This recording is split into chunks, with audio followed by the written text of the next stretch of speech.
Hi, I'm Susan Appel, Executive Director of the Indie Learning Team, and today with me is Amber Brookings, who is the after-school coordinator at the MLK Center, and she is one of the Indie Learning Team's reading specialists. So Amber, thank you for chatting with me today.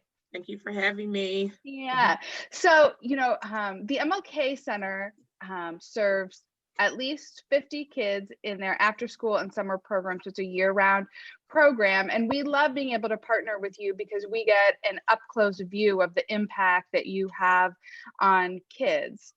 Can you tell us a little bit about what your goals are for the program? And also, you have an exciting new program that you are launching to partner with parents to even extend what you do with literacy at the MLK Center into parents' homes. Okay. Our goals are to help kids get to their right reading level. We have so many kids that come in that need a one-on-one to just be able to help them learn the literacy or the English language from the start. So one of our main goals is to help by providing skills in the literacy to help to get them there. We also help support the parents at home. As said, even with trying to get materials to them and trying to get things that's needed as far as that one-on-one with them through having conversations with the teacher and parent, and we're just that bridge that's being connected to kind of help with that more.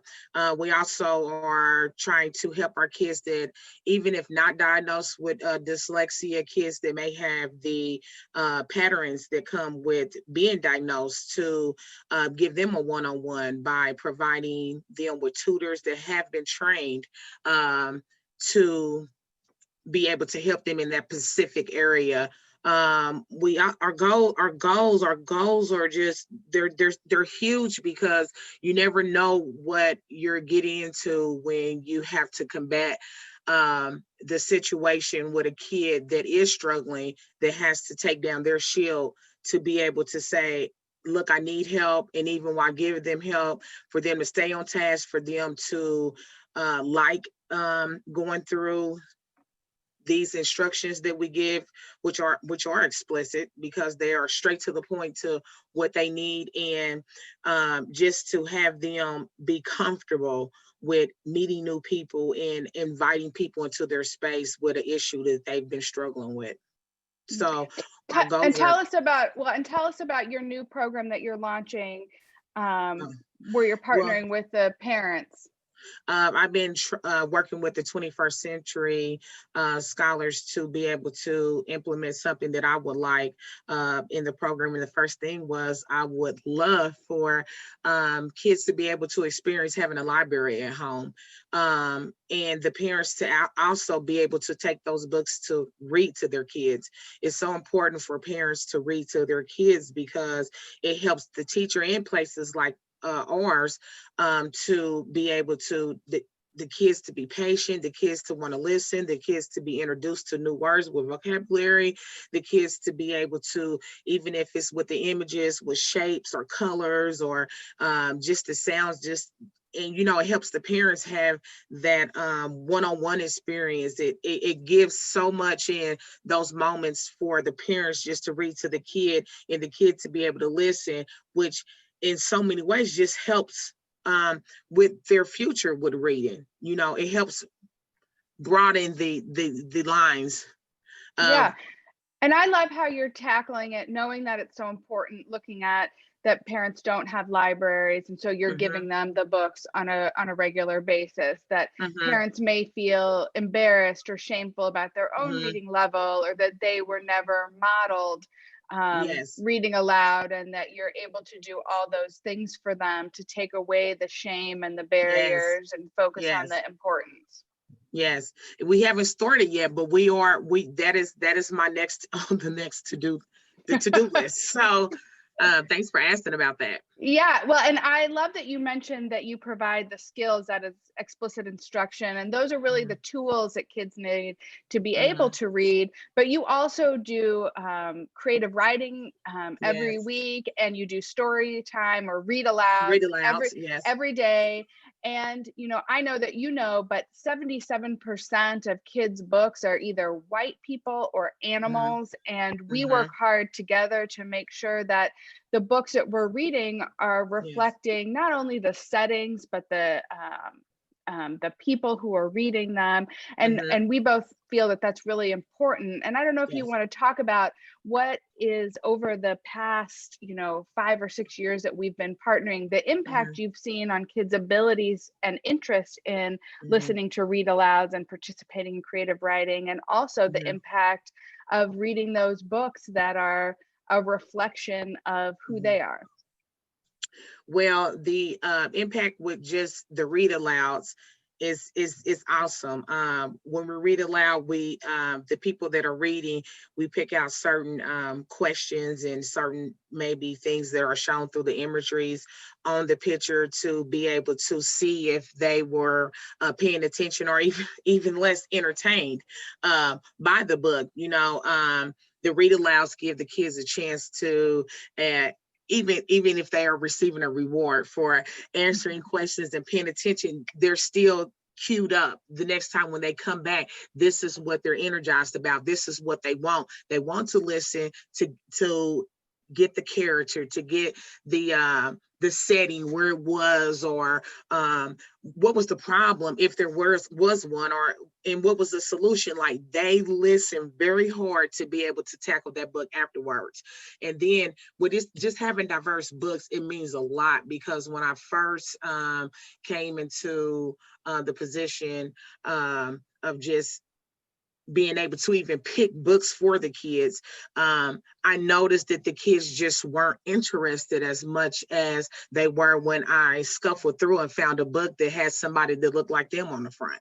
And they automatically were drawn to that. And even within some of the books, as we have grown through this partnership with the Indie Learning Team, and seeing that certain things that are community based, that things that are realistic, that actually happen, or being presented in these books, and being able to tell a better story or give a better outcome than some of them might experience in real life. So just being able to connect those two to just get a little bit more attention span, and even try to get the comprehension part really helped out a whole lot.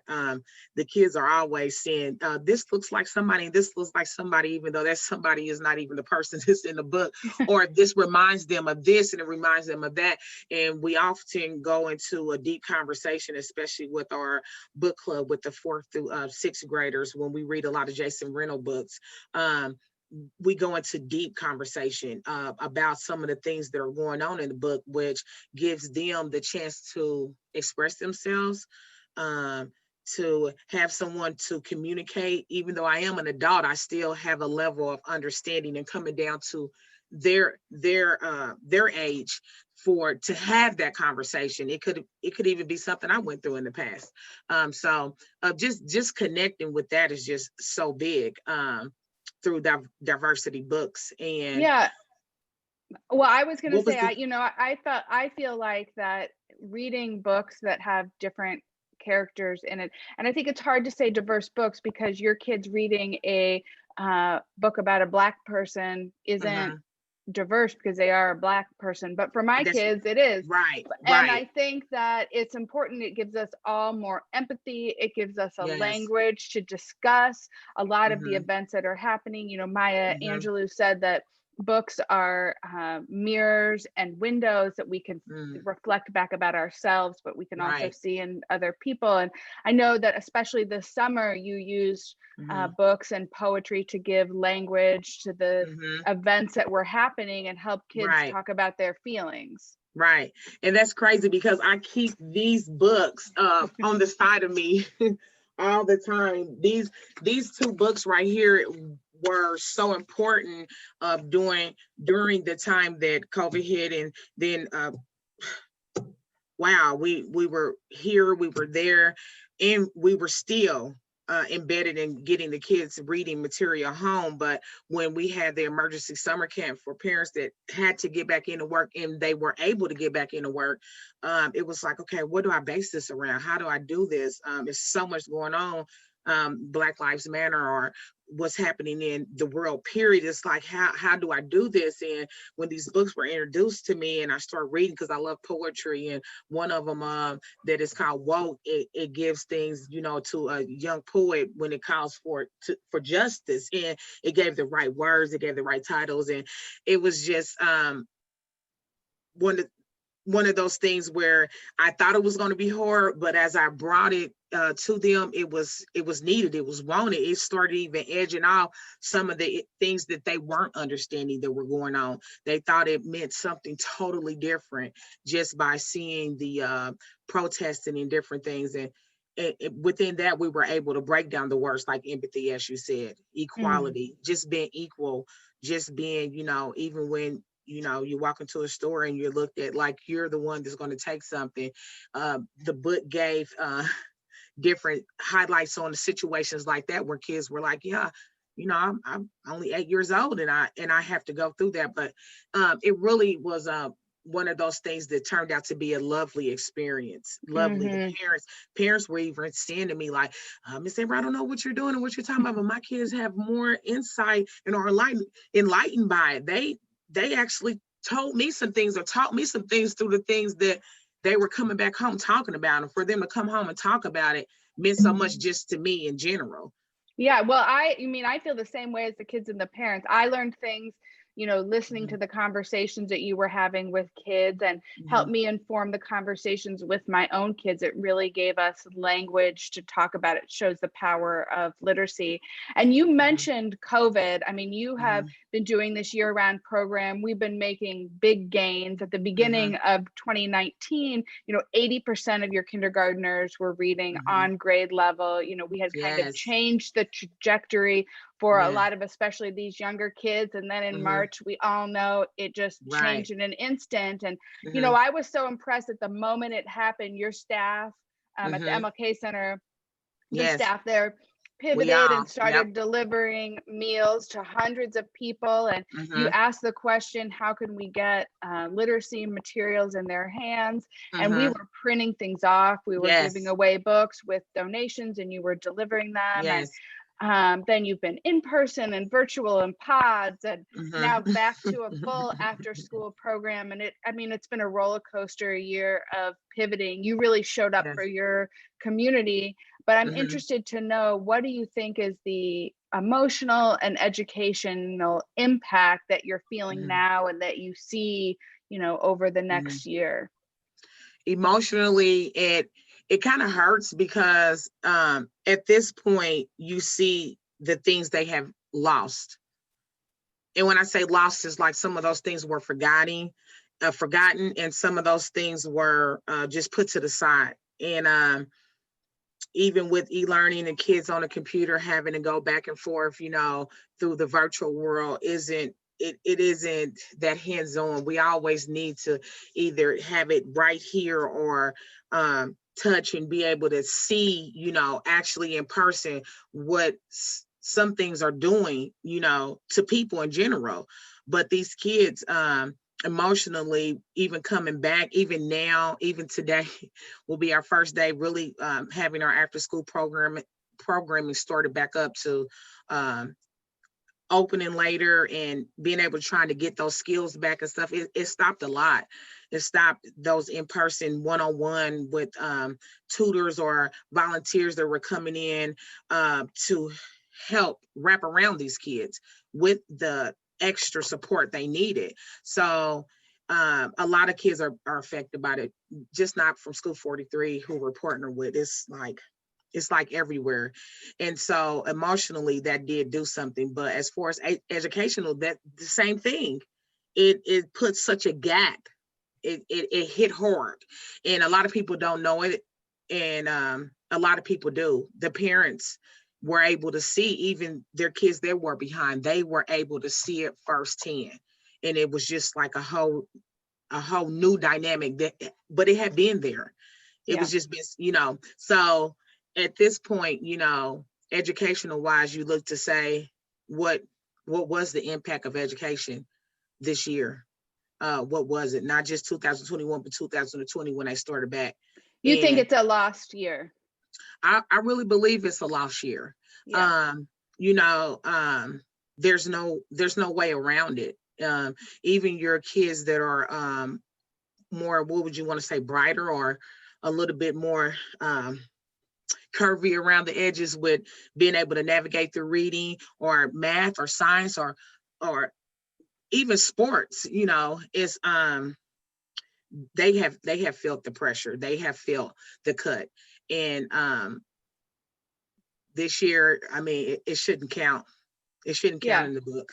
And it's hard because we know that once kids fall behind, it's very hard for them to catch up. Yes. And I'm really grateful for your partnership. We're training in partnership with you 7 tutors that are going to tutor an additional 10 kids every week on top of the kids that we're already tutoring, because we're seeing kids who are, in 2nd and 3rd grade who are basically illiterate, who have really no skills and are just clicking the buttons on e-learning. And yes, they are.